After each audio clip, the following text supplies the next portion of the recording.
Olá, graça e paz em nome de Jesus.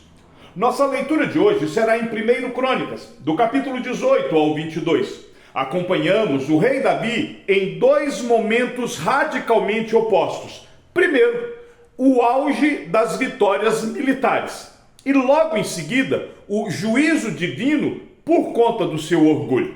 O tópico que nos guiará hoje é as consequências de nossas escolhas.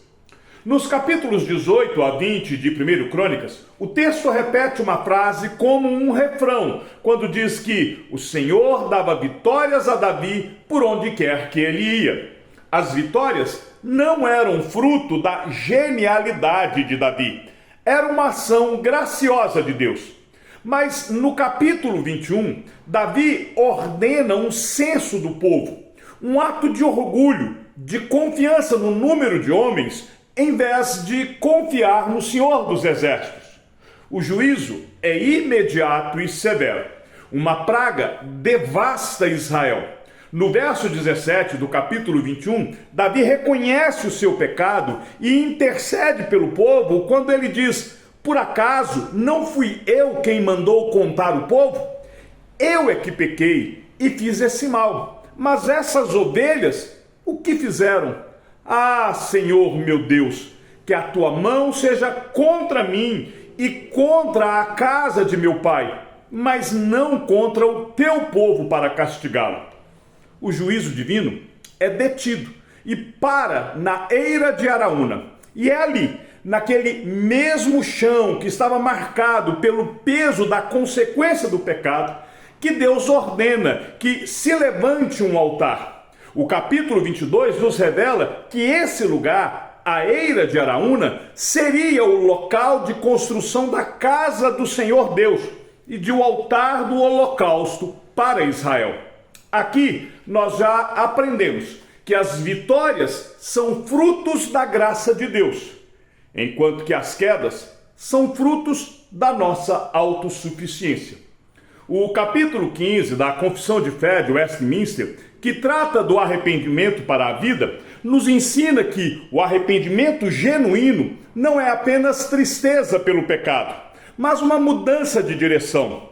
O crente se volta de todos os seus pecados para Deus, se propondo e se esforçando a andar em todos os caminhos dos seus mandamentos. Davi não escondeu a culpa, nem a minimizou. Davi a confessou e intercedeu pelo povo, se prostrando diante de Deus.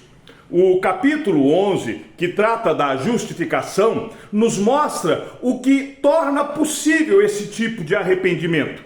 Os que creem são aceitos por Deus, não por causa das suas obras, mas pela obediência ativa e passiva de Cristo, imputada a eles. Davi podia se lançar nas mãos de Deus, porque debaixo de toda a sua miséria, havia uma misericórdia maior do que o seu pecado. O Catecismo Maior de Westminster, na pergunta 76, define o arrependimento como o dom pelo qual o pecador, movido pelo Espírito Santo, é convencido da sua miséria e se volta para Deus com um propósito de nova obediência.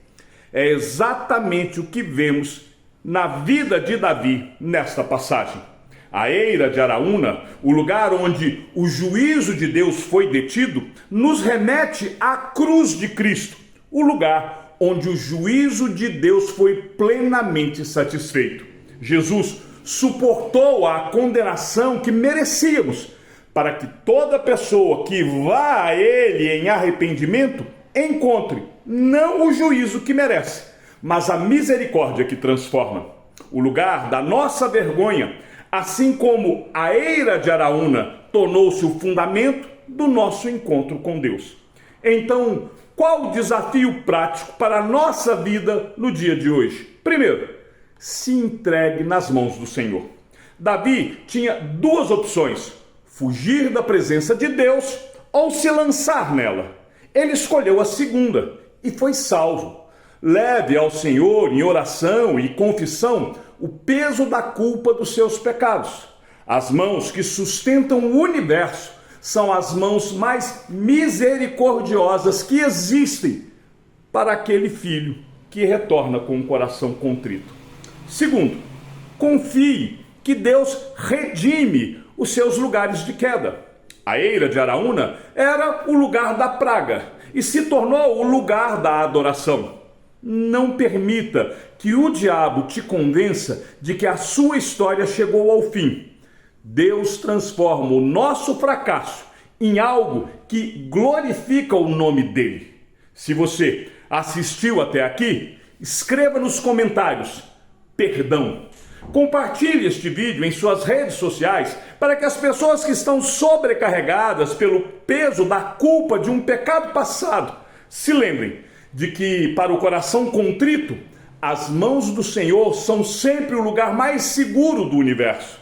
A história da eira de Araúna é a prova bíblica de que Deus transforma o nosso maior fracasso no fundamento de um lugar de adoração. Lembre-se, as mãos do Senhor não são mãos de crueldade, são mãos de misericórdia. Misericórdia infinita, que estão marcadas pelos cravos que pagaram o preço da nossa dívida.